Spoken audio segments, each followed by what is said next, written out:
Basketball lovers, good day para sa inyong FIBA World Cup update. Matapos nga ang stint ng Gilas Pilipinas sa FIBA World Cup, mayroon mga players ang tinitingnan ngayon at ini-scout ngayon ng international team, especially sa Europe. At ito nga ang player ng Gilas Pilipinas na si Renz Abando. Bagamat limited minutes lang ang ipinapakita or binibigay sa kanya ni Coach Chat Reyes, ang minuto na ibinibigay sa kanya ay quality minutes.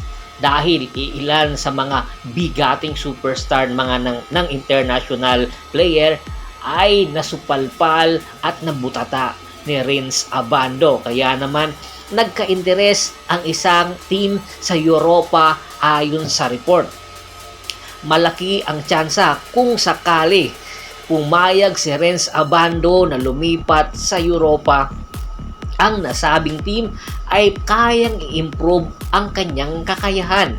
Nakita ng nasabing coach at international team ang ang mga weaknesses at strength ni Renz Abando.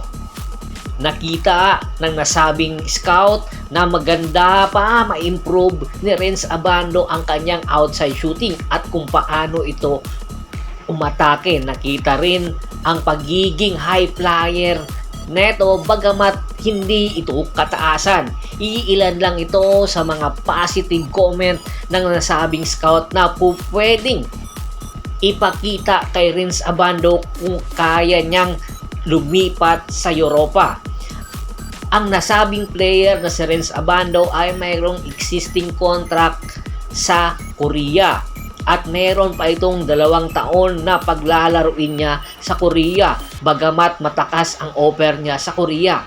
Pero kung sakaling tanggapin ni Renz Abando ang offer papunta sa Europa, ay malaki ang tsansa na ma-improve pa niya ang kanyang mga weaknesses at magkaroon siya ng mga bagong dimension sa paglalaro ng basketball.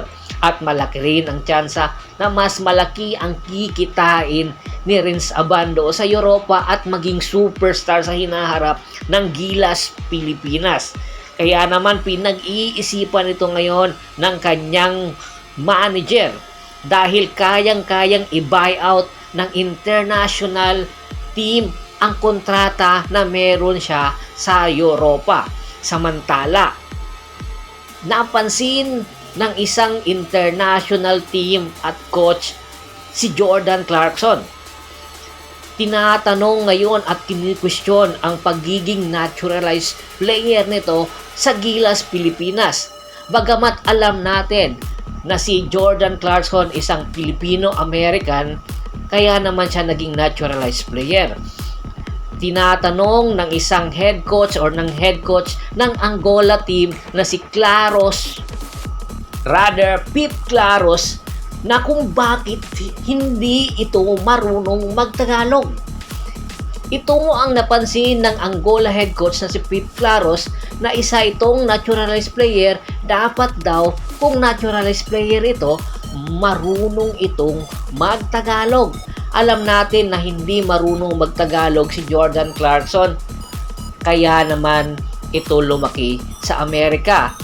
Ayon mismo sa head coach ng Angola, pwede nilang ireklamo ito sa FIBA. Pero alam natin na hindi na pinapansin ng FIBA World Cup ang kakayahan ng mga player kung marunong ba ito magsalita ng lingwahe kung saan sila na team or nationality.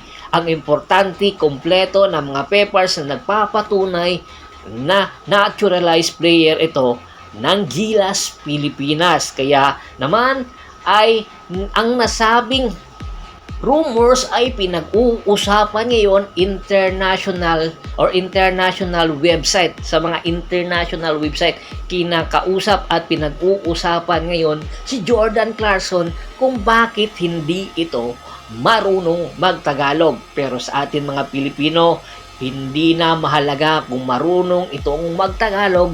Ang importante, may dugo itong Pilipino. Bago pa man natin tapusin ang ating kwentuhan, shoutout muna tayo sa ating mga followers at subscribers kay sa Ronald Bersubidad, Anthony Laquialon, Kagawad ka sa Kinudukusin ng Hagonoy, Bulacan, Margie Franco, Annabella Disuyo, at si Mr. Yornel Belches. Marami pong salamat sa walang sawa nyong pagsuporta. This is Percival Monteron at your service. Don't forget to subscribe my sports channel at don't forget to click the notification bell button para nga maging updated palagi sa kwentuhan. Pakibisita na rin po ng Facebook fanpage ko, paki-like, paki-share at ganun din paki-follow.